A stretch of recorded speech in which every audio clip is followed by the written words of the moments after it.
Once upon a time, there was this company called Square. They made a bunch of video games back in their day.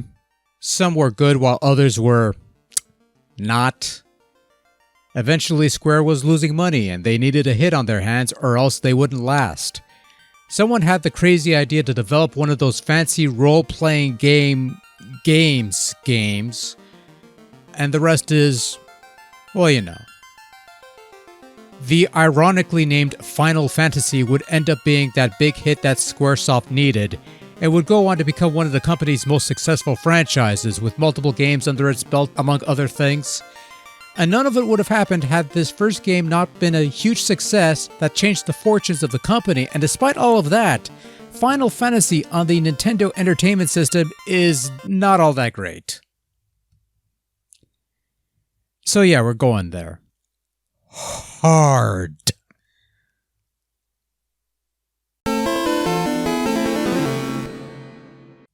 I was a young kid, a couple of years into my Nintendo playing ways, and one of my childhood chums had rented this game called Final Fantasy from the video store. And the cover was kinda neat, simplistic, but with a sense of wonder that awaited you. The opening was kinda ominous. The ability to assemble your party of heroes from 6 different classes was kinda neat. This was basically my first exposure to the video game equivalent of the role-playing game. You know, the sort of thing that's normally played with pen, paper, dice, source books, things of that nature. And then sometime after this, during a random trip to a flea market that's long since gone away, I bought myself a copy of Dragon Warrior for the NES using the money I saved up, and I enjoyed the hell out of that game. I did not get that feeling from Final Fantasy. At all. This was not fun. At all. Like, nah. Now, it wasn't long before I eventually acquired a copy of Final Fantasy to call my own. Well, twice at least. I may have told this story, but I wanted to buy a copy of The Legend of Zelda that was on sale, but the vendor warned me that the battery had died in that cartridge, so he offered me a free copy of Final Fantasy to sort of soften the wound, as it were. For the record, I still have that copy of The Legend of Zelda to this day, and that battery still holds up. The free copy of Final Fantasy, on the other hand, turns out that was the game with the dead battery, and replaying the same opening scenario over and over and over again. No thanks. I ended up dropping that copy off to a thrift store since I didn't have the means to swap batteries at the time. I was a youngling after all. I had no patience for that shit. Now over time, I'd play other Final Fantasy games on the Super Nintendo, and I enjoyed those. Probably because they were actually good games, amazingly enough. And I did eventually learn to appreciate the original Final Fantasy and what it had to offer by playing the various remakes, which made the game far more palatable than that NES original. It began with Final Fantasy Origins on the PlayStation, then it was off to Final Fantasy on the GBA, and eventually the PSP remake, which is probably the best way to experience that game if I'm being honest. At the moment, I've yet to sample the Pixel Remaster version or whatever it's called, but all I will say is that that version looks like ass. I don't care what you say to try and justify how it looks, how it's trying to maintain whatever. This looks like ass, and that's the bottom line. Eventually, like all things, a trip to the flea market is where I acquired my current copy of Final Fantasy on the NES. It works, it saves. It stayed in a metal box for a couple years and several playthroughs of several Dragon Warrior games before I decided to give this game a genuine, honest-to-goodness shot. And before anyone asks, no, we're not going to do any sort of full-blown series retrospective or anything like that. There are plenty of other people who have gone that route with more overall reverence for the series, and to be honest, my interest in Final Fantasy died once it went to PlayStation FMV and emo gothland, so there isn't much I could offer in that regard, but I padded this thing out long enough, so let's get to the game. Finally.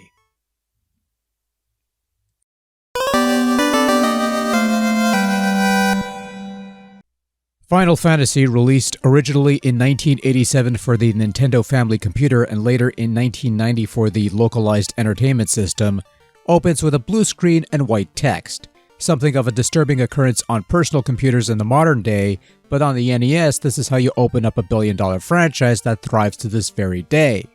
Pressing start takes us to the title screen, if you want to call it that, where you could either start a new game or continue your last game. Final Fantasy was ahead of the curve. Whereas most games gave you 3 save slots, this game only gave you 1. So anything you saved would overwrite your last save, so yes, fuck this game. Starting a new game lets you build your foursome of light warriors, warriors of light, whatever you want to call them, are protagonists for this adventure, giving each member a class of your choosing. There are 6 classes to choose from. The fighter, who specializes in brute strength. The black belt, who fights best without weapons, but can also use claws and nunchucks, which are technically weapons, but whatever. The thief, who has high agility and apparently is best at running away, but I've never noticed. The white mage, who uses white magic. The black mage, who uses black magic. And finally, you have the red mage, who is generally proficient in both, but can't learn every spell. Later down the road, you can undergo a challenge to upgrade your party to more powerful classes, which enhances their abilities and even gives a couple classes some lore and magic to work with, but that's the extent of it. So you better pick your party members wisely, because that's the crew you're stuck with from beginning to end, and there's plenty of possibilities. A balanced party, one focused on brute force, or 4 members of the same class to provide that extra layer of challenge. You have options galore in terms of possible foursomes, and if one combination doesn't work, you can start from scratch with another. You pretty much have to, because again, Final Fantasy only offers 1 save slot. Once again, fuck this game. Also, only 4 characters to name someone? Seriously? Dragon Quest offered 8. Zelda also offered 8. Why only 4? Because of the layout?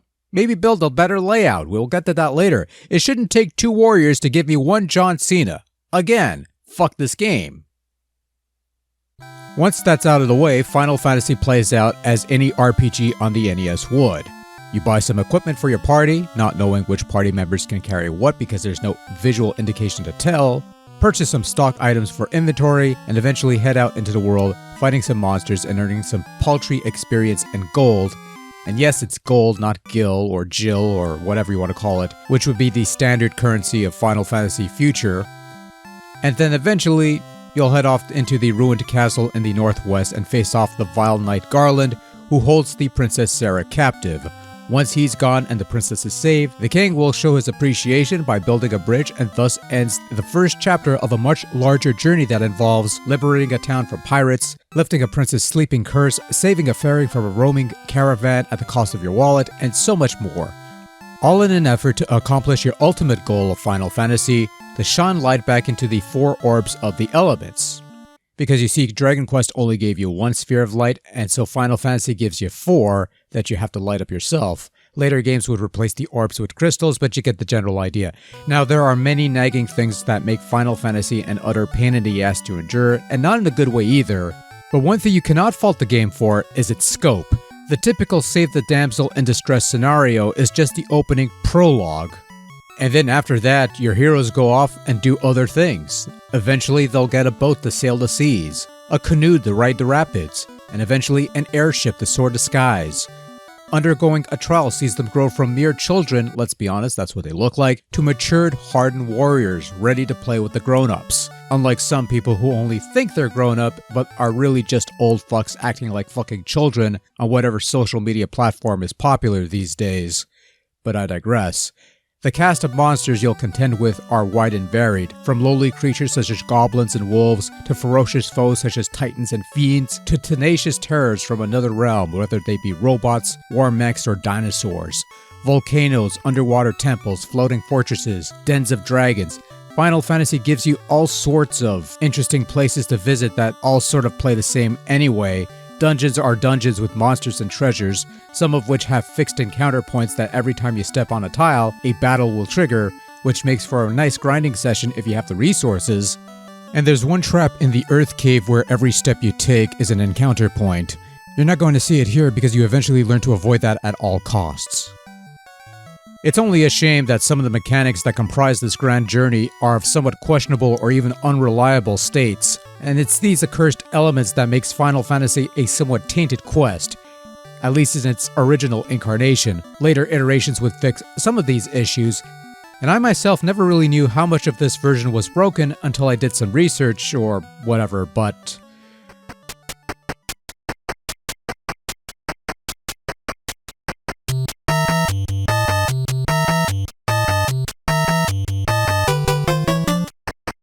stats are slightly jank.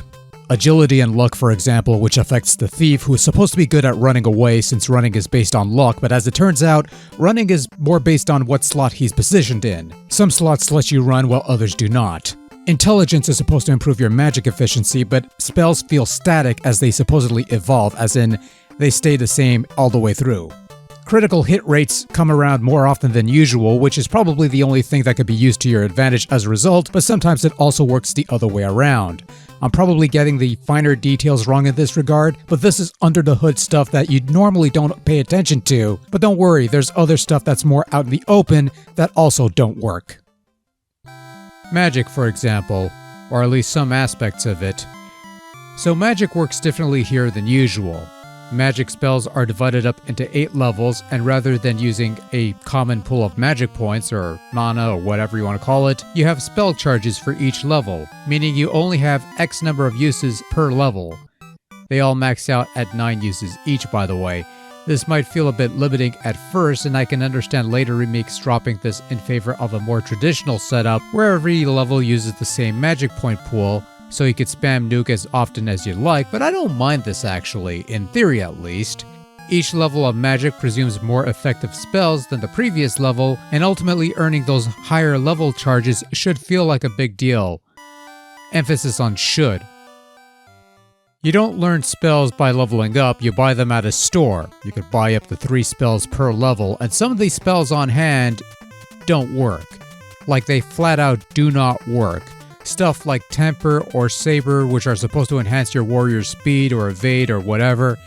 Those are great in the remakes, but on the NES, they do jack fucking shit, and you've wasted money on defective spells as a result. Not to mention magic as a whole isn't all that great. You've got multiple KO spells that should kill enemies in a single blow, but most enemies you'll be dealing with have ridiculously high magical defense, which rendered these a lucky shot at best or completely worthless at worst. Some spells that are supposed to reduce a target's stats will actually reduce yours instead, or raise theirs, or have the opposite effect. Your offensive magic, your multiple levels of elemental attack spells, and such seem somewhat weak, particularly higher levels. Perfectly fine for lesser enemies, but in battles with larger bosses, the benefit of using an element it's weak against seems somewhat trivial in the long run. Elemental weapons, weapons that are supposed to be effective against certain monsters. They don't work as they should, so this renders them useless in that context, and they're merely blunt instruments that you use until you come across a stronger blunt instrument, and you either sell off the old one or drop it because you're out of slots to carry more weapons that you find in the dungeons, so that strategy goes out the window. The only weapons that are seemingly worth a damn beyond those having a higher attack rate than the others are the ones you could use as items to cast spells to save up on spell charges, and amazingly those work as intended. Usually. Even the house is jank. Okay, so there's 2 ways of saving your game, your one game and your one save slot fuck this game. One is staying at the inn, which kinda sort of explains the high asking prices that would put alleged Nurse Nancy to shame. The other is via one of 3 camping items that you could use in the overworld. Final Fantasy gives you 3 such items: tent, cabin, and house, and these will not only save your progress but also restore some HP. The house is supposed to fully restore your HP and spell charges, but the charges only get restored after your game is saved. So if you're wondering why you're missing charges on the next save even though you saved on a house, that's why. For this reason, you should heal up with a house and save with a tent. So not only do they give you 1 save slot, but they couldn't even get their saving to work properly. Once more, fuck this game, and while we're at it, fuck this house. Also, the black belt who gets turned into a master with the character upgrade, whose upgrade is a mere reskin and nothing else. I'd hate to be the poor bastard who uses this guy in a party. Oh, wait. It's honestly one of the more frustrating aspects of Final Fantasy is looking up what works and what doesn't, and then people accept that and then decry the remakes for making these things work and thus making the game easier. And by easier, you mean playable in this case, right? There's other aspects of the game that I find somewhat cumbersome, but not so much a flaw-ish. The menu system, for example. I like that interacting with things is as simple as pressing the A button, something that's more straightforward than the Dragon Quest games that has you going through a menu to do such an action. Pressing select will bring up the formation screen, which lets you reposition characters in your party, and despite them being laid out in a straight line, this does have some strategic merit as higher placed heroes hit harder while lower placed heroes are better defended. In theory, at least. This works better in later games, but in this first game, formation only occurs when you have to shuffle heroes around because some of them died or something. Still, it's part of the foundation, and there is some merit to this idea, but the actual menu system brought up by pressing start, I have issues with this.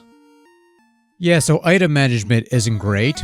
You can swap weapons and armor between party members. Each party member can carry 4 weapons and 4 pieces of armor, which is quite limiting, I will say, and diving into dungeons, finding a chest with a potential new weapon or piece of armor, only to find that everyone's hands are full in both regards is not joyful. They'd fix this in later games, but still. Usable items such as potions or key items have much more room to store stuff, and you could actually purchase as many healing items as you could afford, though it would be nice if you could reposition some of these items so that they'd be easier to access in a pinch. Again, they'd fix this in later games. Also, it'd be nice if I didn't have to buy one item at a time, or know what weapons can be used by which classes before I buy them. Not everyone is going to buy this game with an instruction manual included, and while you could look up stuff these days, I'm sorry, but that's a bit of a cop-out. Sometimes people just want to jump into the game, and it'd be nice if some of this information was included in-game. So, yeah, I consider this a bit of a flaw.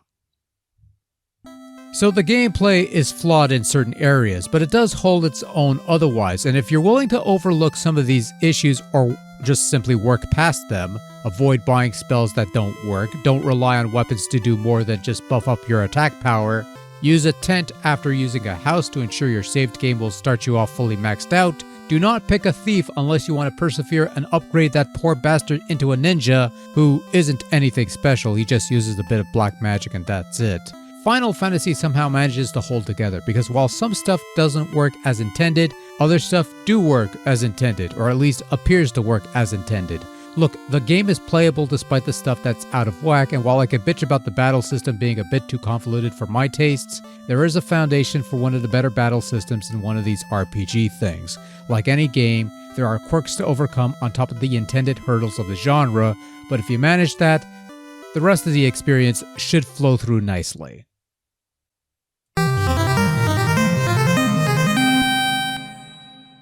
Final Fantasy's visuals are a mixed bag of sorts, but it did provide a nice contrast to the simpler overhead view of Dragon Quest, particularly the first title.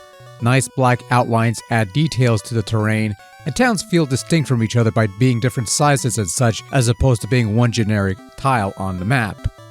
I like how the townspeople have different color palettes to distinguish them from other towns, which is a good thing because all the actual town tiles look the same.